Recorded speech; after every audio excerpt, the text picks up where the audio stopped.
The biggest monetary destruction in history is coming your way. For years, you have heard all over the place that we have lived in an environment of a sort of hawkish central bank policy. In fact, it has been an incredibly accommodative policy, and what we are likely to see in the future is a lot worse. Why? Because central banks simply cannot ignore the fact that governments have completely abandoned their fiscal responsibility and completely obliterated public finances. More importantly, what this graph, courtesy of JP Morgan, shows us is that employment is going down quite significantly, and that the situation in the United States is much worse than it seems in terms of employment, and close to a GDP recession. But remember what I always say, the United States is already in a private sector recession. We have seen numbers of employment being bloated by more public government. Also, we have seen the destruction of 818,000 jobs from the previous figures and the latest revisions. But in the last 4 years, the entire increase of the labor force has come from foreign workers. Therefore, the employment to population ratio is below pre-pandemic levels. The labor force participation ratio is also below pre-pandemic levels, and in a period of alleged robust growth, negative real wages. That is the reality of the United States. Private sector recession. Let's go to the next graph, which shows us that in a massive Keynesian stimulus where they're telling you that, hey, government spending doesn't matter, deficit doesn't matter, almost 2 trillion of deficit in 2024 with record tax revenues and economic growth. And unemployment ratio is at 3-year high. Let's go to the next graph, which also shows us the reality of this private sector recession, which is the PMIs, the Purchasing Managers Index. If you look at the PMIs since 2021, when the Biden and Harris administration arrived, what you can see is that they arrived in January when the economy was already boosting very rapidly and recovering fast from the pandemic levels. Okay, fair enough. So since 2021, all that we have seen is a reduction in the trend of PMIs, weakening of those PMIs. The manufacturing sector is in de facto recession. The services sector is not doing so badly, but the components of employment, etc., are really, really poor. It doesn't even matter. The trend is showing that this enormous so-called fiscal stimulus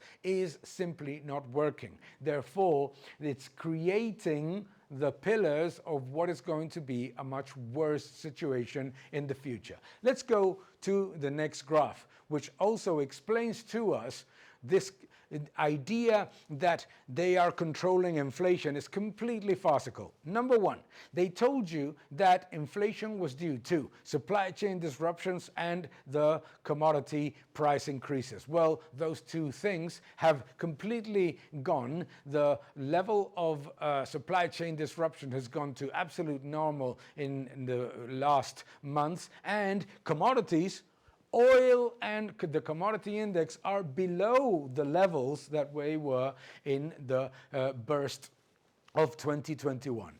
So if inflation was due to commodities and supply chain disruptions, today we would have deflation. However, we have persistent and elevated inflation. 20% inflation since Harris arrived in power. 30% inflation in grocery prices, 35% inflation in gas prices, and also in electricity prices. And that with oil prices coming down and record production in the United States. Inflation is not due to commodities or supply chain disruptions, but due to the insane deficit spending of governments. That means more printing money. And let's go to the next graph, because what that means is that you have to protect protect yourself. And what this shows is that the European market and the global market are no protection in times of correction. What we have seen is that gold and United States equities may help you offset the destruction of the purchasing power of the currency in the near future. But the corrections are not helped by any means by the so-called defensive European stocks. In fact, as you can see there, the defensiveness of the European index or the global index are inexistent. Gold and the S&P 500 do better. Let's go to the next graph, which takes that to a larger period. And what it shows basically is that every correction process requires investors to look for investment opportunities. Why? Because what these are discounting is that there's going to be a lot more monetary destruction in the future. So right now, the economy is slowing down.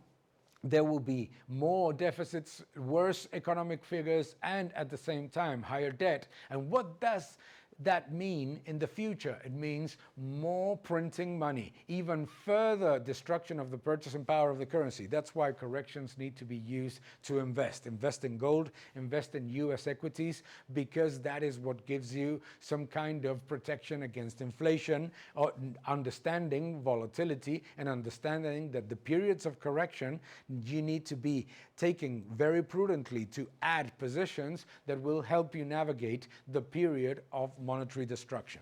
Let's go to the next graph, which shows us estimates of rate cuts according to consensus. Well, in this one, there's probably again right now the same situation that we saw in 2021, 22, and 23, which is expectations of way too many rate cuts. But remember, what matters is not rate cuts. And remember that rate cuts are the manifestation of a broken economy. When central banks cut rates, it's not because the economy is doing well or in a soft landing. They cut rates because the economy is not doing well. Furthermore, rate cuts are not a tool to support the economy, to strengthen investment, and to strengthen consumption. They're a tool to disguise the fiscal imbalances of irresponsible governments. So be very aware of the fact that rate cuts may be fewer than what consensus expects. Take opportunity in volatility, defend yourself against monetary destruction, because these governments that have completely abandoned any economic logic will continue to do so, and they will demand from central banks to destroy the purchasing power of your currency, and you need to protect yourself either with cryptocurrencies, understanding the volatility and the very significant correlation to stocks, with gold certainly as a decorrelated asset that gives you protection against monetary destruction, and with US stocks from here to that process, to that moment when central banks go back to massive easing, you need to be cautious, but at the same time understanding that monetary destruction in the future is going to be much worse than in the past. Continue defending freedom. Thank you for watching this video. Please subscribe to my channel, like my videos, leave your comments below, and keep defending freedom. Thank you very much.